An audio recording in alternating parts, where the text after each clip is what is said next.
G.I.Joe is there.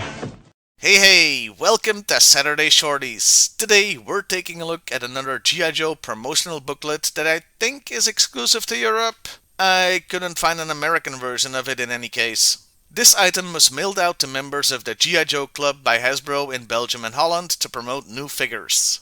The front reads, 7 new G.I.Joe for your collection. It also says Giant Poster Part 1. Yeah, this pamphlet is actually a gimmick, as you'll soon discover. The inside is just 2 pages that show a diorama of 7 figures. The idea was that you'd get the second part of the poster, put that next to the first, and you'd get a very long but very thin one. This part is kinda hilarious, as it's 6 Joes sneaking up on one very unlucky Taxo Viper. I mean, just look at it! This is the definition of overkill. I feel sorry for the poor bastard, he clearly doesn't know what's coming.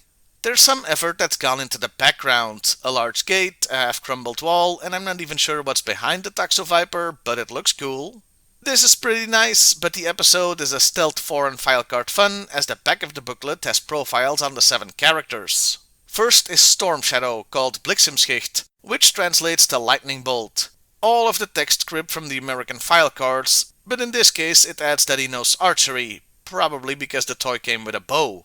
Knockdown is called Breker, which means breaker, and confused me as a kid, because there was already a character called that in G.I.Joe. No addition to this file card text, except they bump his rank up to Major from Sergeant.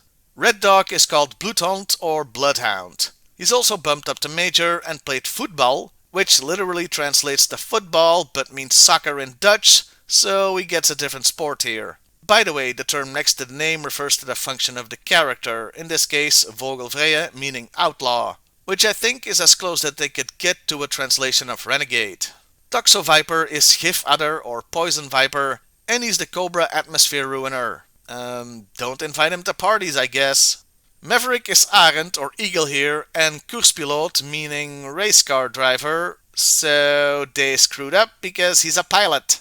Oh, and they called Knockdown a pilot while it still mentions that he's afraid of flying, so that's 2 screw-ups. Speerpunt and Max is the only one whose name is a literal translation of the original one, Spearhead and Max. Their function is Lookout and Wild Cat. Yeah, function, being a cat. I think Max is good at it. Budo's name is unchanged and he's a samurai fighter. The original card refers to him tinkering with his Harley, but here they just straight up used a very much trademarked and copyrighted name Harley Davidson. Lastly, there's a small text blurb that says, G.I.Joe friend, run quickly to your toy store to be one of the first to own these new figures. And that was the Giant Poster Part 1. Will we take a look at Part 2? Yeah, probably next week. I hope you enjoyed another look at these European promotional things. Well, I'll see you next time, everybody, and hey, why not like, share, and subscribe if that's your thing? G.I. Joe, American hero. G.I. Joe is there.